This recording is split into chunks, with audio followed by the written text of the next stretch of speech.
สาบานต้องเอาร่วมอธิษฐานจะหากกันบ่มีเปลี่ยนแปลงพอมาปีนี้บ่มีเจ้าแลโตคำแต่คอยนอนทั้งเศร้าและแรงแก้มแดงอยู่ใส่โนนาเจ้าลืมสัญญาที่สองเฮาเคยห่วมสาบานน้องยังบอกอ้ายตาว่าถ้าหากยืนนานไอ้นี่ยังจำแต่มาปีนี้คนดีน้องมาลืมคำลืมมีแต่ไม่งามคำปล่อยให้อายซ้ำลองคำสัญญา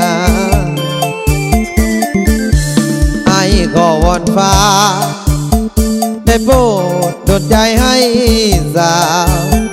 ให้น้องคืนหาผู้บ่าวแฟนเก่าเขาเฝ้าห่วงฝากบอกเขาทีว่ามี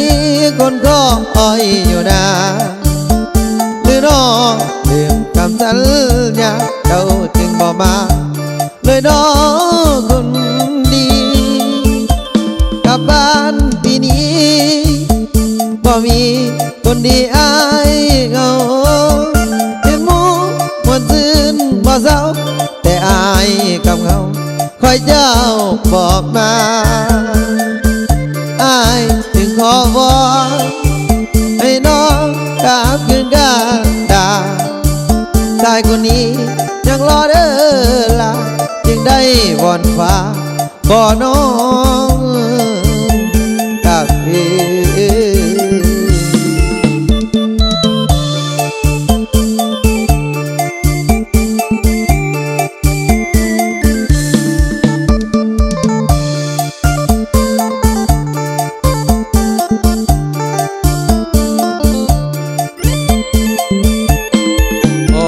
บนฟ้าได้โปรดดลใจให้สาวให้น้องมาผู้บ่าวแฟนเก่ายังเฝ้าห่วงฝากบอกเขาทีว่ามีคนก็คอยอยู่นะหรือน้องลืมคำสัญญาเจ้าจึงบอกมาเลยน้องคนดีกลับบ้านปีนี้บ่มีคนดีอายเหงาเห็นหมู่มวนซื่นบ่เศร้าแต่อายกับเหงาคอยเจ้าบอกมาอายจึงขอวอนให้น้องกลับคืนกันดาชายคนนี้ยังรอเด้อล่ะจึงได้วอนฟ้าก็น้องกลับคืน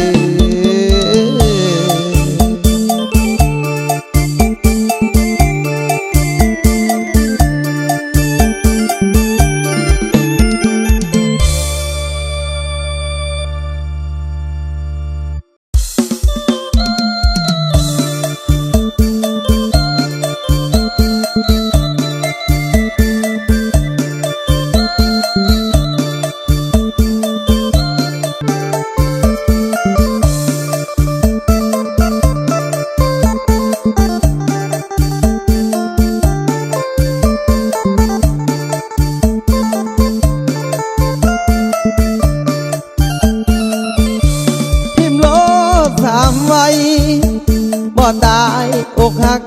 ซ้ำนี้ถ้าคิดว่าบ่ดีทิมอายโลดตีน้องอย่าคิดหน้า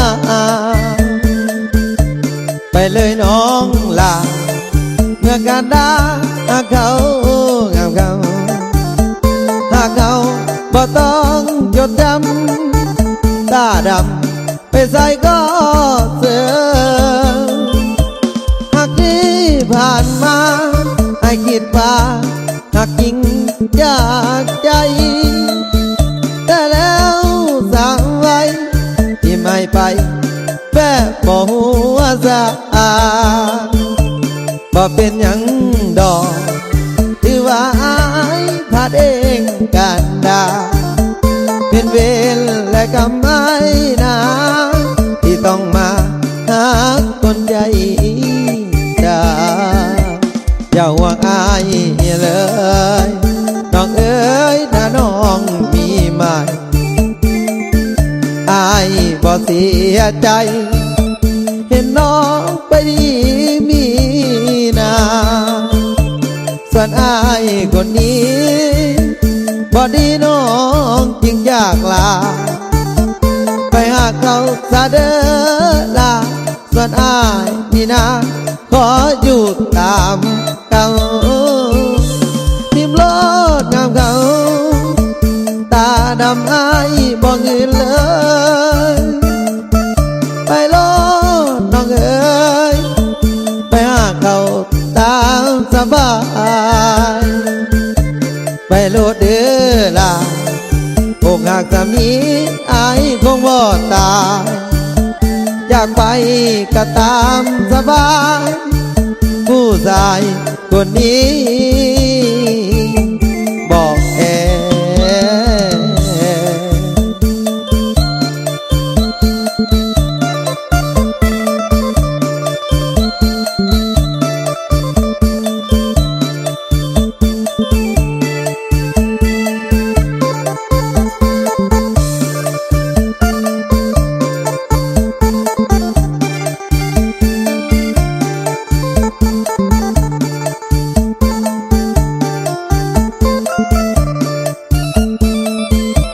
อย่าห่วงหายเลยน้องเอ๋ยถ้าน้องมีมากไอายบ่เสียใจเห็นน้องไปดีมีนาส่วนอายคนนี้บ่ดีน้องจึงอยากลาไปหาเขาซะเด้อลาส่วนอายนี่นะขออยู่ตามเขาทิมโลดงามเขาตาดำอายบ่เงินเลยไปโลดน้องเอ๋ยไปหาเขาตามสบายไปโลดเด้อล่ะอกหักสามีอายคงบ่ตายอยากไปก็ตามสบายผู้ชายคนนี้